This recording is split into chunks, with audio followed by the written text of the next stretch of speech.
do mašiny a pôjdeš vedľa mňa. Prídeme dnuka, ja si sadnem, vedľa mňa si sadnem, sa priputáme, musíme byť priputané a budeme vstúpať do 3000. 3000 ti poviem, aby si si nesadla na nohy. Ja si to pripnem, medzi tým dostúpame do 4000.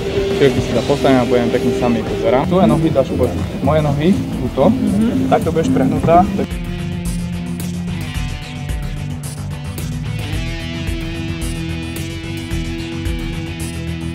Vyskočíme do 5 sekúnd a ťa takto zakrm pobuchám po pleci, to bude znamenať, že ty tie ruky máš tu, takže tam. Aha, dobre. Tak áno. Hore hlava, pekne prehnutatiu, voľne padá.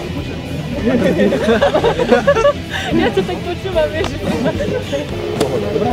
Ty späť odstajem padák, polietam na padáku, tam aj tebe, keď tak chceš polietať. No a pred prísadím akurát, to bude také dôležité, ti poviem nohy a nohy bude znamenať to, že ti tie nohy dáš takto hore, takto si pod sebou a vystretne, hlavne vystretne ich máš, aby som ja pristal na moje nohy alebo na zadu.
Ja som absolútne dojatá, to je úžasné, perfektné.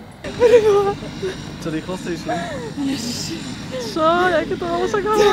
Ja nemôžem nič hovoriť, to bolo absolútne úžasné. No to poviem, treba vyskúšať, akože zážitok riadny. Voľný pád, tak to bolo akože masaker.